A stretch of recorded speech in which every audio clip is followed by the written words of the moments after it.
Shalom, Bapak Ibu Saudaraku yang dikasihi oleh Tuhan, dimanapun saudara berada pada saat ini. Saya mau mengajak kita semua pada malam ini untuk boleh caring group bersama yang biasa kita lakukan di gereja dalam bentuk spiritual formation. Ini bisa diikuti baik di dalam CG keluarga ataupun secara pribadi. Saudara-saudara, kita akan memulainya dan saya ajak kita menaikkan satu pujian, yaitu Waktu Tuhan Pasti yang Terbaik. Mari kita bersama-sama menaikkan pujian ini.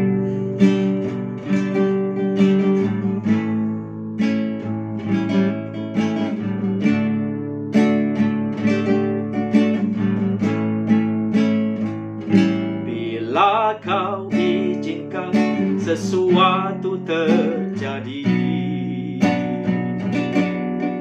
ku percaya semua untuk kebaikanku.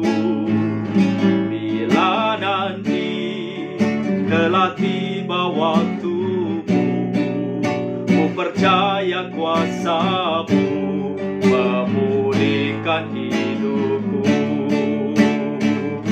Waktu Tuhan pasti yang terbaik, walau kadang tak mudah dimengerti. Lewati cobaan, ku tetap percaya waktu Tuhan pasti yang terbaik.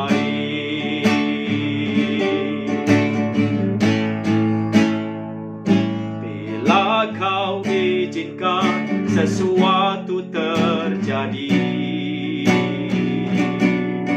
ku percaya semua untuk kebaikanku. Bila nanti telah tiba waktumu, ku percaya kuasa-Mu memulihkan hidupku.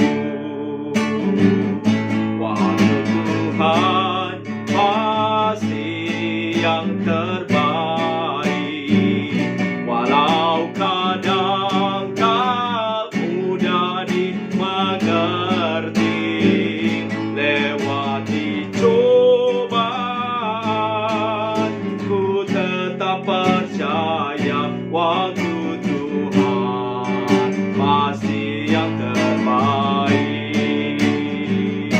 Waktu Tuhan pasti yang terbaik,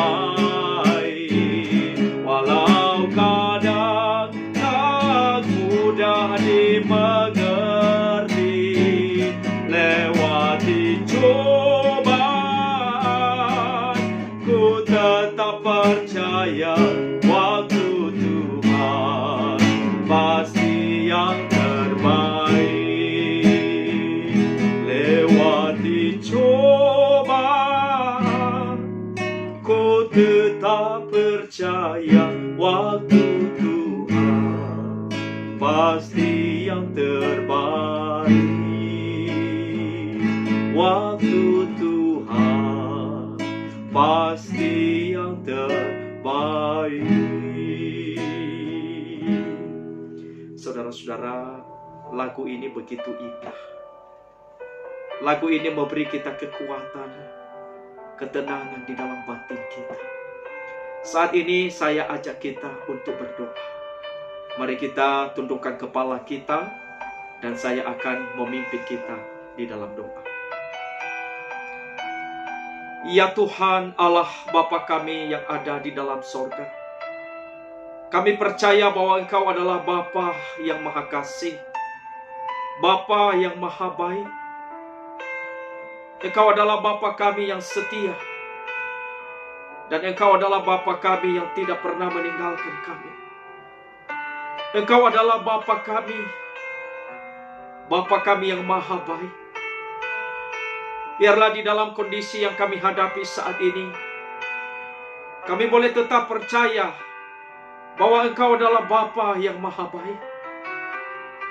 Meskipun barangkali saat ini kami masih belum mendapat jawaban atas doa-doa kami, tetapi biarlah kami tetap berkata, waktu Engkau selalu yang terbaik.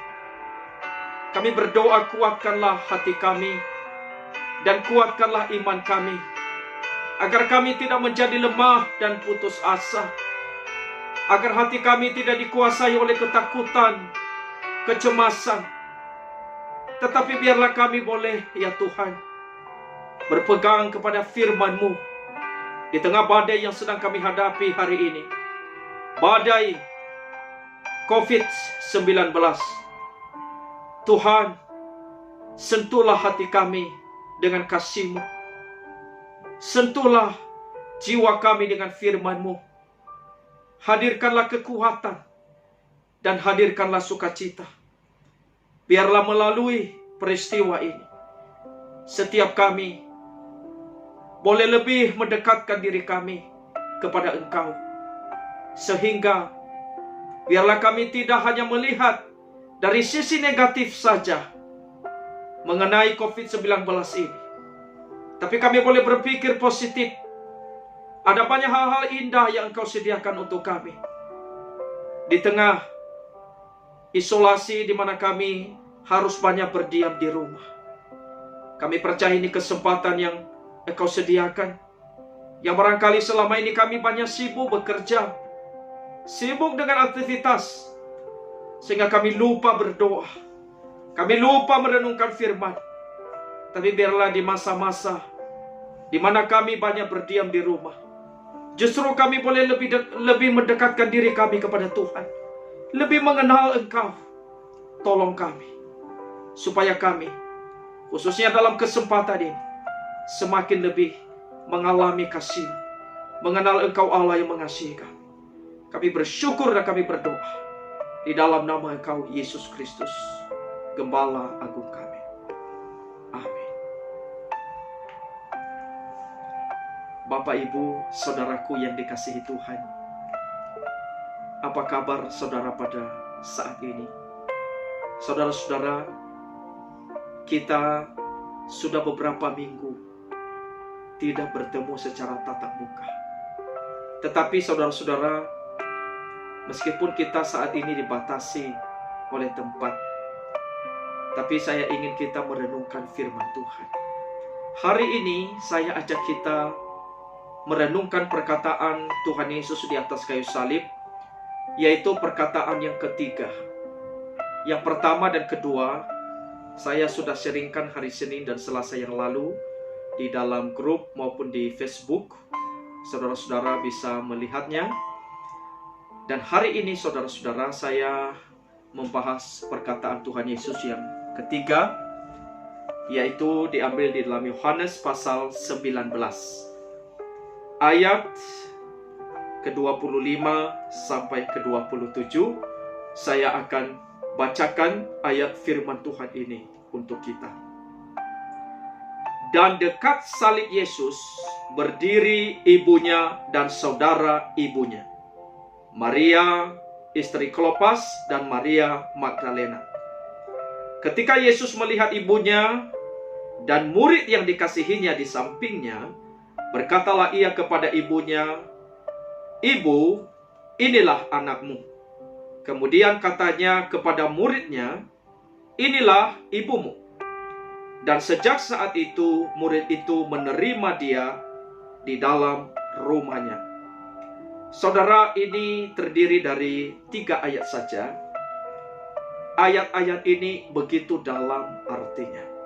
Secara singkat, saya ingin sharingkan ayat-ayat ini bagi kita. Di ayat 25 dikatakan bahwa dekat salib Yesus berdiri ibunya dan saudara ibunya.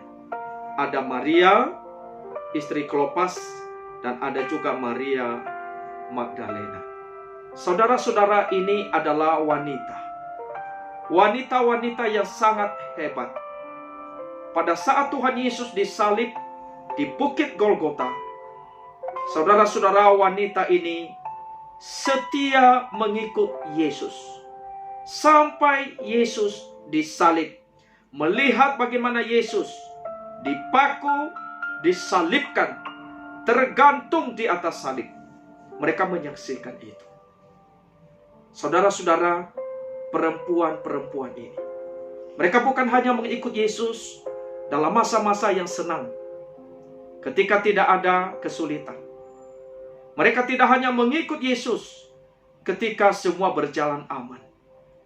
Tetapi saat Yesus disalib, saat Yesus menderita, saat Yesus mengalami kesengsaraan, mereka tetap setia mengikut Tuhan. Saudara-saudara, ini adalah contoh dan teladan bagi kita bagaimana mengiring Tuhan Yesus. Hari ini saudara-saudara, kita mengiring Yesus seperti apa? Apakah kita mengiring Yesus hanya pada saat senang saja? Saudara-saudara, kita boleh belajar kepada wanita-wanita yang agung ini. Saudara-saudara, mari dalam keadaan sengsara, dalam keadaan sulit, dan di dalam keadaan yang tidak menyenangkan, seperti situasi menghadapi COVID-19 saat ini, mari kita tetap setia mengikut Tuhan kita, biar hati kita tidak berubah. Saudara-saudara, wanita-wanita mempunyai tempat yang luar biasa dalam pekerjaan Tuhan.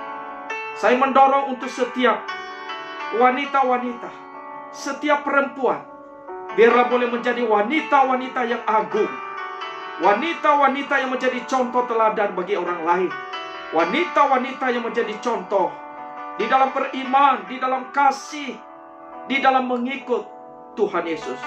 Di tengah banyak orang meninggalkan Yesus, biarlah kita ditemukan sebagai orang yang tetap setia ikut Yesus dalam segala keadaan. Saudara-saudara, murid-murid Tuhan Yesus, ketika Yesus disalib, semua sudah pergi, semua sudah meninggalkan Yesus. Hanya ada satu, saudara-saudara, satu-satunya murid yang ikut Tuhan Yesus, itu adalah Yohanes, yang ada bersama dengan Maria, ibu Yesus. Saudara-saudara, mari kita boleh belajar setia mengikut Tuhan. Meskipun doa kita belum dijawab oleh Yesus, mari kita tetap setia kepada Dia. Apapun keadaan saat ini yang kita hadapi, sakit, bergumul soal pekerjaan, bergumul soal usaha, bergumul dalam banyak hal, mari kita tidak menyimpang dari iman kita. Biar kita tetap setia dan percaya kepada firman Tuhan.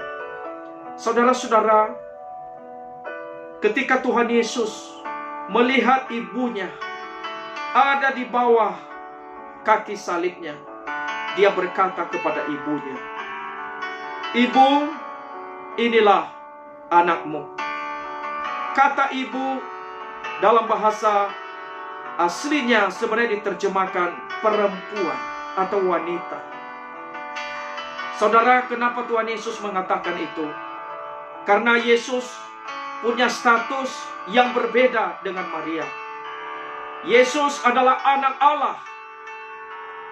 Yesus adalah Mesias dari Allah.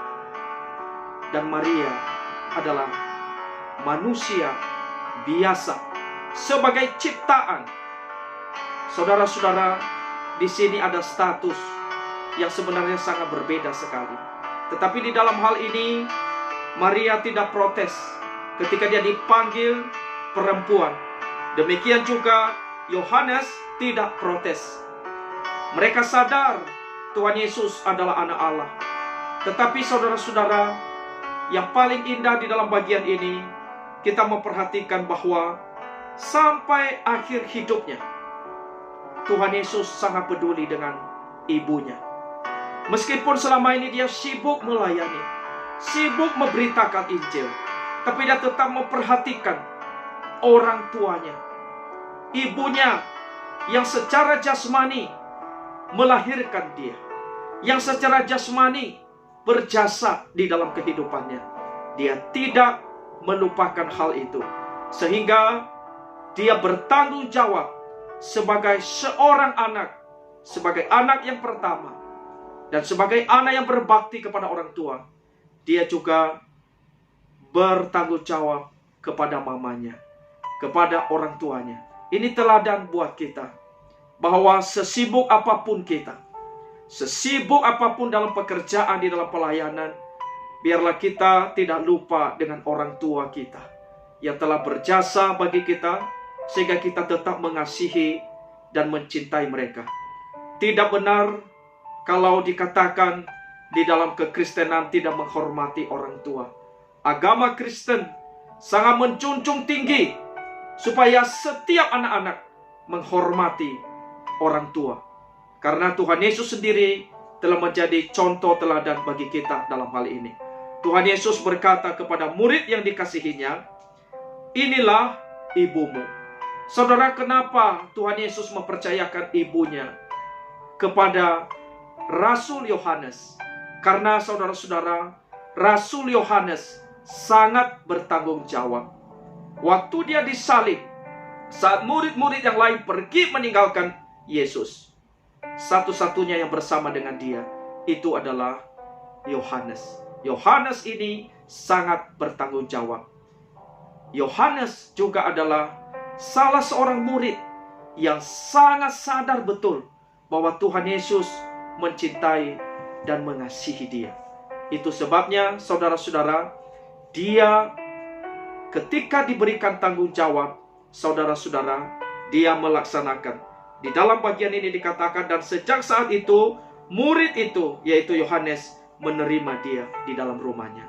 Saudara-saudara, kita, jikalau kita sadar bahwa kita sudah menerima kasih Yesus di dalam hidup kita, kita sadar Tuhan telah mati bagi kita, kita sadar Yesus telah menyelamatkan kita, Yesus telah menghapus dosa kita. Ketika kita diberikan tanggung jawab oleh Tuhan, mari kita terima. Kalau kita sadar ada kasih yang jauh lebih besar kita terima dari Tuhan, saat Yesus beri kita tanggung jawab, mari kita terima. Kalau Tuhan Yesus panggil kita melayani, mari kita melayani. Kalau Tuhan Yesus beri kita beban yang kita pikul, mari kita pikul. Saat Yesus suruh kita taat, mari kita taat. Karena Yesus telah mengasihi kita dengan kasih yang amat besar. Jikalau kita sungguh-sungguh mencintai Tuhan Yesus, saya yakin tidak sulit bagi kita untuk memikul tanggung jawab, karena kita sungguh mencintai dan mengasihi Dia. Saudara, kiranya di masa-masa seperti saat ini, kita boleh belajar mengaplikasikan firman Tuhan secara sederhana dalam hidup kita. Inilah yang menjadi kekuatan, dan inilah yang menjadi menghibur, menolong kita. Saudara-saudara, jangan takut dengan situasi hari ini, tapi mari kita arahkan kembali iman kita kepada Kristus. Sebab setiap orang yang taat pasti akan dipakai oleh Tuhan. Setiap orang yang taat pasti akan mengalami kasih karunia Tuhan lebih besar di dalam kehidupannya. Saudara-saudara, kuatkan dan teguhkanlah hatimu. Jangan takut dan percaya terus kepada Kristus, sebab Dia adalah Tuhan yang mencintai dan mengasihi kita. Sebagai penutup, saudara, saya akan menutup kita di dalam doa. Tuhan Yesus, kami bersyukur Engkau Gembala kami yang baik. Engkau tidak meninggalkan kami, tapi Engkau terus berfirman kepada kami. Dan kasih-Mu yang besar Engkau telah buktikan melalui kematian-Mu di atas kayu salib. Kami berdoa untuk setiap kami, kiranya Engkau memberkati kami.